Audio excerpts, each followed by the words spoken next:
guys, welcome back to my channel and welcome to day 2 of 31 days of horror. Well, horrible crafts and even scarier stories. So today I'm going to be telling you one of my earliest memories of something creepy that happened to me. This incident was totally natural, had nothing to do with supernatural or anything like that. It was just really bizarre and kind of scary because I was 5 years old, I think, 4 or 5, something around there.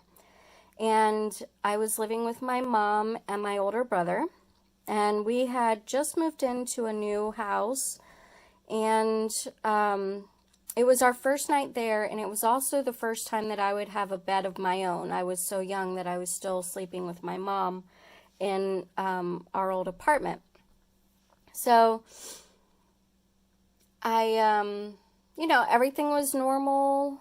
There was no indications that this would happen.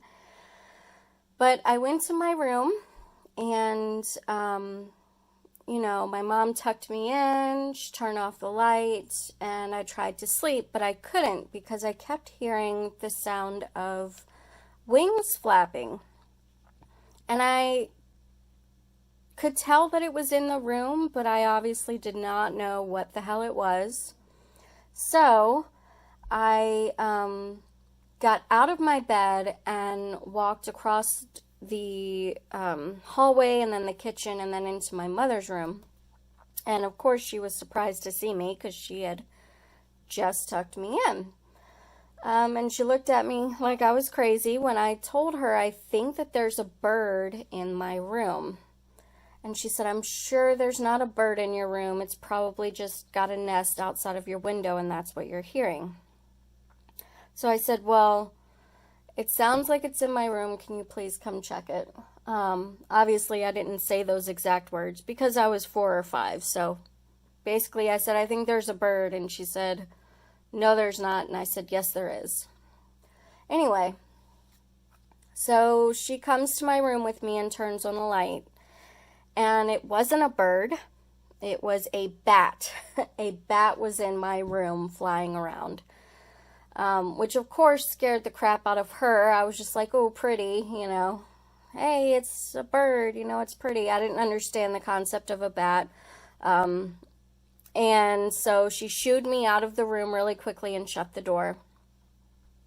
Luckily for us, we lived right next to a sheriff's deputy. And so she called him, I think it was about 9 o'clock at night, and she said, hey, there's a bat in my daughter's room. Are you able to come over and take care of it?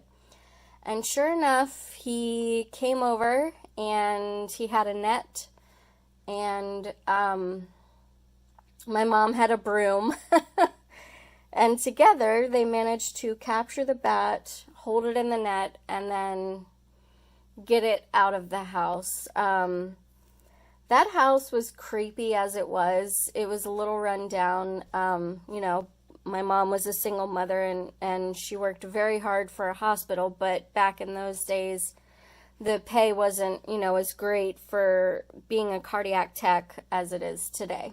So, that house had a lot of creepy things that happened in it. For instance, there was also this night where I was in the living room watching TV with my brother, and where we were sitting in the living room, if I turned my head to the right, I had a clear view through the hallway into his bedroom, and the light was off in his bedroom. And something made me turn my head and look into his bedroom, and it looked like there was a man hanging from the ceiling, like he had hung himself. And at this point, I think I was about 6 or 7, so obviously, I don't know, I was one of those kids who, I knew how minds can play tricks on you, especially in the dark. So I turned to my brother and I said, do you see that in your bedroom? And he looked and his eyes got wide and he said, is there a man hanging from my ceiling in the bedroom? And I said, yeah. Of course, we got up, turned on the light. There was no man there, but it was crazy that we both saw the same thing. And, you know, the fact that I didn't tell him what I had seen, but asked him what he could see, and he confirmed it for me.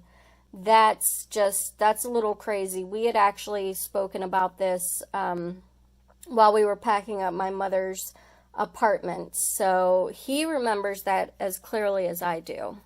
But anyway, so this is, that's it for today. You know, I have quite a few of these stories, but obviously I have to spread them out over 31 days. So I hope you guys enjoyed day 2. Please come back and visit for day 3. Day 3 is going to be pretty spooky, so I hope you guys will be back to see. Thank you again so much for watching. I will have day 1 linked in the description box below if you have not seen it. And take care.